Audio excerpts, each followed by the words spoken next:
You will never win another argument again. And if you understand what I'm about to tell you, you'll stop trying to, because you'll realize winning arguments is actually how most people lose power, lose respect, and lose control of their lives. Think about the last time you won an argument.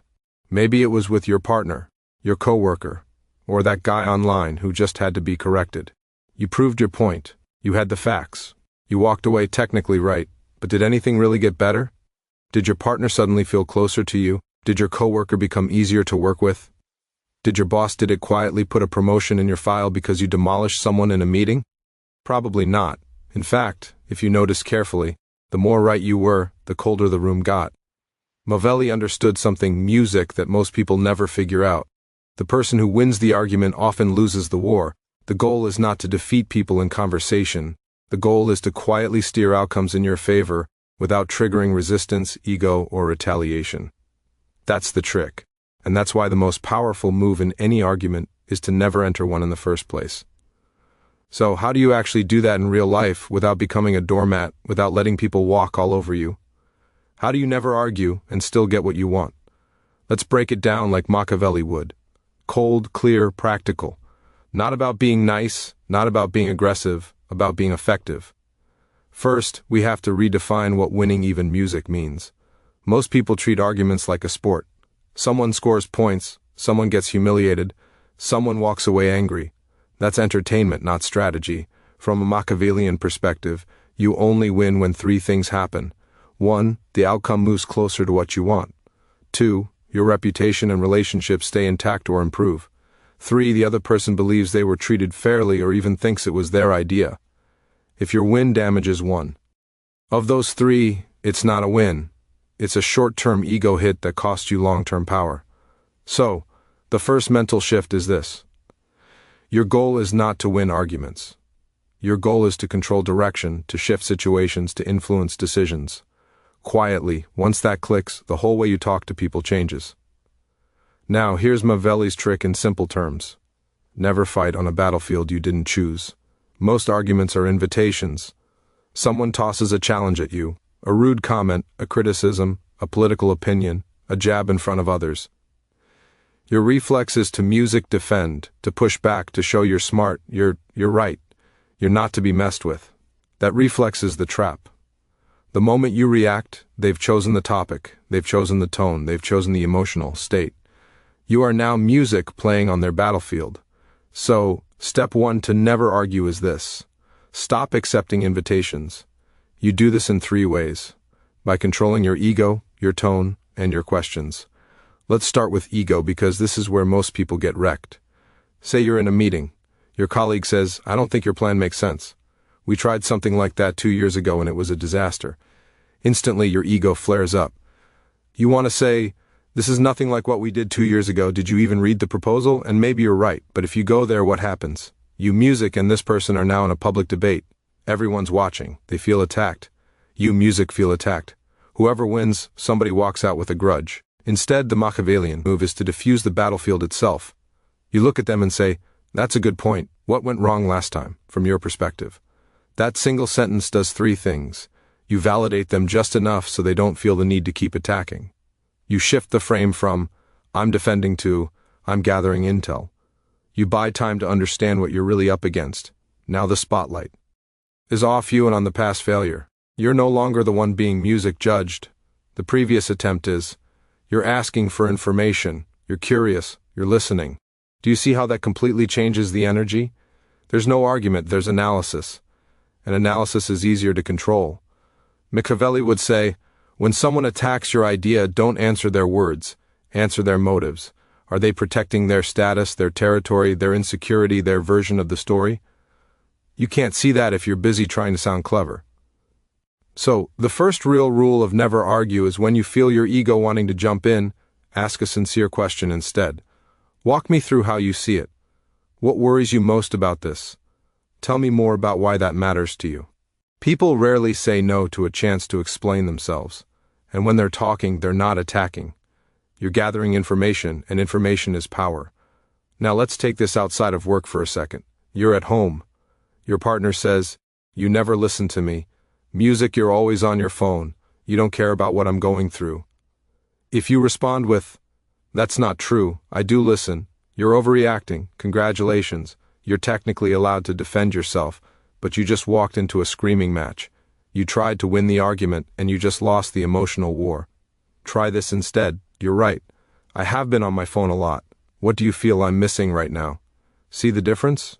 You're not graveling, you're not self-destructing, you're doing two powerful things at once. You're acknowledging their emotional reality. You're redirecting the energy into specifics instead of vague accusations. Never argue doesn't mean never disagree. It means never fight on the surface level. You go underneath. Machiavelli writes about appearances again and again. People act based not on reality but on how they feel about reality. So when someone is upset, the worst thing you can do is attack their feelings head-on with logic. "You shouldn't feel that way" is the fastest way to guarantee they'll feel it twice as strong. So, tactic number 2. Agree with the emotion. Redirect the story. "I can see why that would frustrate you. It makes sense you'd feel that way if it looks like XYZ. I'd probably be annoyed too in your position." You're not admitting guilt for things you didn't do. You're acknowledging their humanity. Only after that do you introduce facts, context, or alternatives, but softly and often in the form of a story. For example, "I get why it feels like I don't care when I'm on my phone. What's actually going on is my brain struggles to turn off work mode and I use this to numb out. That's not your fault, music, and it's not fair to you. Let's figure out a better way." No argument, music, just shared problem, shared solution. Now let's add a more directly Machiavellian layer. Rankings, music, and face. Machiavelli understood that people would rather cling to a bad decision than admit they were wrong in front of others. Pride is stronger than logic. If you force someone to choose between the truth and their dignity, music, they will almost always sacrifice the truth to protect their dignity, music, and they will quietly sabotage you for putting them in that position. So the third rule, never make people feel smaller when you want them to change their mind. This is where most debates die. We correct, we lecture, we roll our eyes, we hit them with statistics. We basically say, "You're stupid, and here's why." Even if you dress it up with fancy words, they hear the same thing. "You're beneath me." Machiavelli's trick, always offer a face-saving path. Instead of "you're wrong," say, "I see why a lot of people think that. I used to think something similar until I saw this." See the move? You're not putting them below you, you're putting them beside. Music. We were both in Camp A. I just shifted to Camp P after seeing something new or at work instead of your approach doesn't make sense. Try your approach solves A and B really well. The only thing I'm worried about is C. What if we did your version, but we also add this small thing to cover C? They get to keep ownership. They get to feel smart. Their idea got upgraded, not destroyed. And because they don't have to defend their ego, music, they're more open to change. This works even with very difficult people, especially with difficult people. Honestly, imagine someone who always has to be right. You probably have at least one of those in your life. The secret with them is simple. Never try to take right away music from them. Redirect what they're right about. "I think you're right that this is risky." That's exactly why we should test it small first instead of rolling it out to music everyone. That way, if you're right and it fails, we catch it early. You've just aligned your agenda with their identity. They get to stay the cautious, smart one, and you still move the project forward. Now, of course, this isn't about being fake or manipulative just for the sake of it. It's about realizing that human psychology is messy music, and trying to bulldoze people with logic is lazy and ineffective. Machiavelli doesn't say be evil. He says, understand how people really work and operate within that reality. So far we've covered don't accept invitations to fight, ask questions instead of defending, agree with feelings, redirect the music story, protect their dignity while guiding their decision. Let's go deeper and make this even more concrete with a full scenario. Picture this. You're in a team meeting. You've spent weeks working on a project plan. You present it. Halfway through, someone interrupts. Honestly, I think this is overcomplicated. We should just stick with what we've been doing. There's no need to reinvent the wheel. Music, the room shifts. People look at you. This is a critical moment. Most people do one of two things. They go submissive. Okay, maybe you're right. We can just, or they go aggressive. Well, what we've been doing doesn't work. Clearly, that's why we're here. Both options pull you straight into argument territory. Instead, you use the Machiavellian trick. You smile slightly, stay relaxed, and say, "I get that simplicity is usually better." Let me ask you, in your view, what's the main downside of sticking to the current approach? Now they have to talk specifics, not just throw shade. They say, "We'll avoid confusing clients. We won't have to retrain people, and we won't blow the budget." You nod. So stability, clarity, and cost, all valid. That's exactly why I built this version the way I did. Can I show you the part that protects those three? There's no argument. You just made them feel heard. You translated their objection into criteria. You claim to already respect. And now you're guiding the room's attention to the part of your plan that aligns with those criteria. Even if they still resist, you frame the conversation around your structure instead of their emotional jab. This is another core Machiavellian idea. Frame the terms of the discussion. If you control the frame, you don't need to argue. You just keep moving within your own structure. And people either step into it or obviously step outside of it.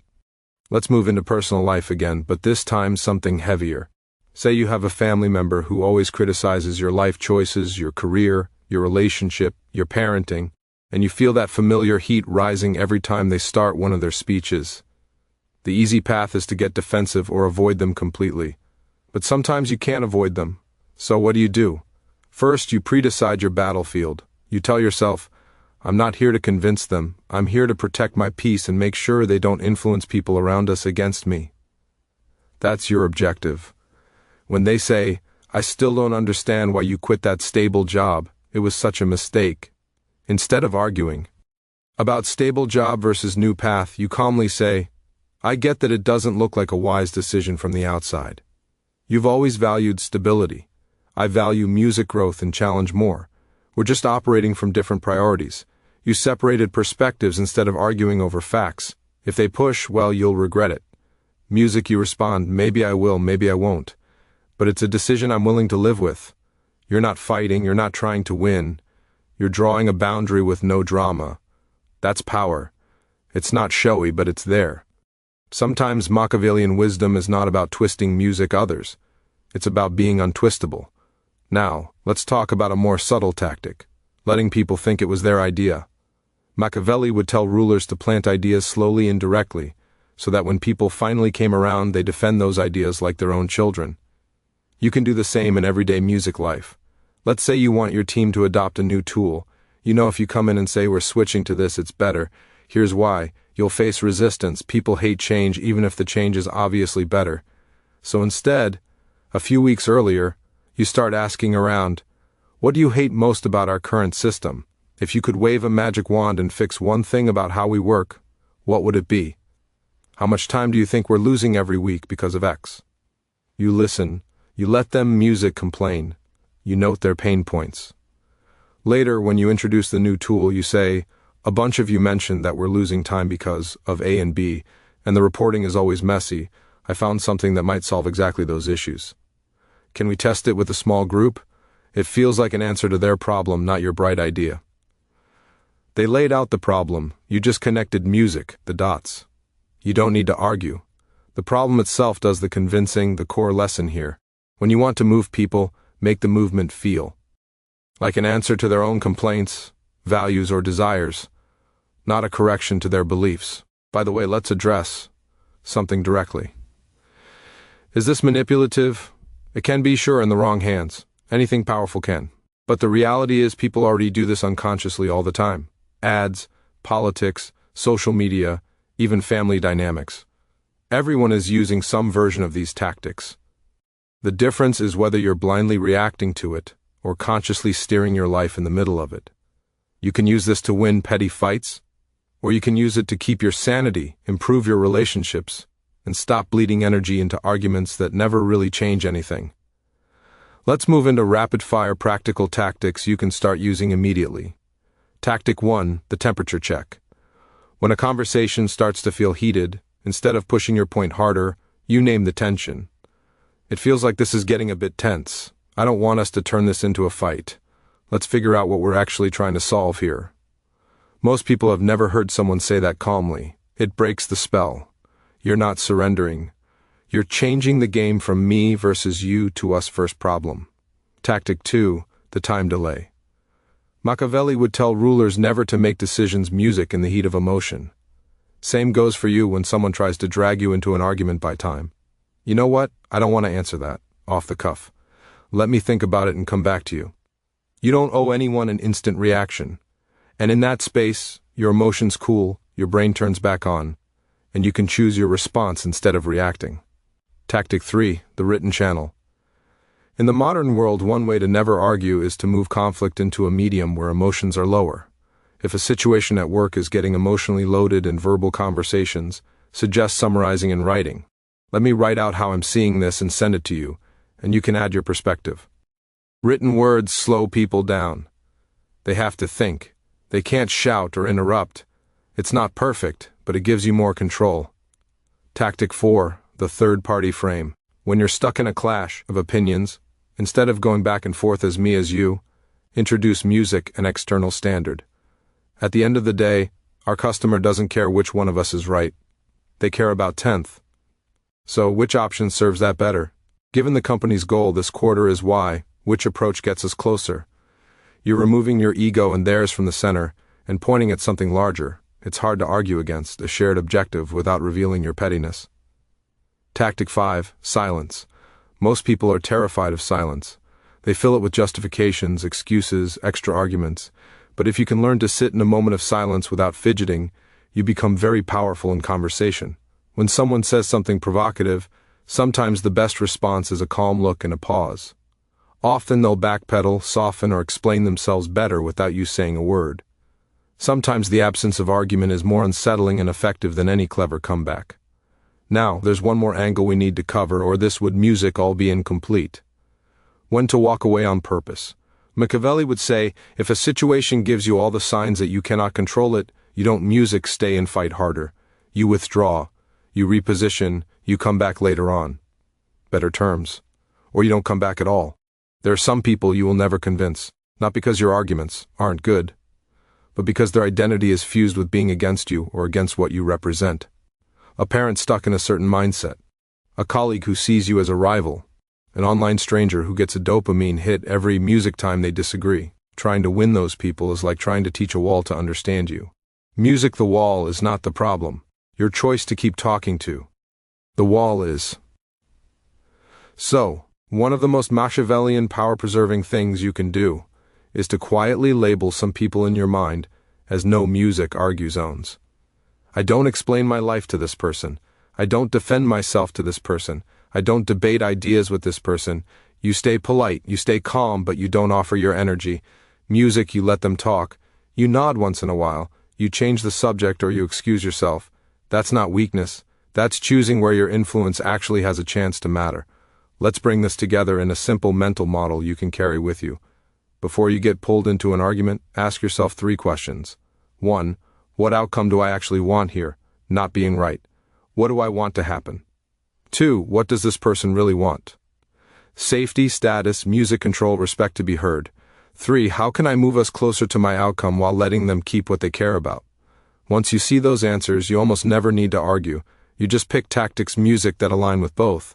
If your outcome is keep the relationship intact, you'll speak differently than if your outcome is get this decision approved. If what they want is to feel respected, you'll use more validation and less correction. If they want control, you'll offer them limited choices instead of giving them commands.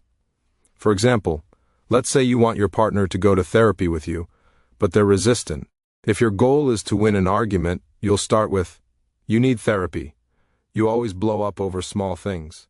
This is unhealthy. Technically, you might have a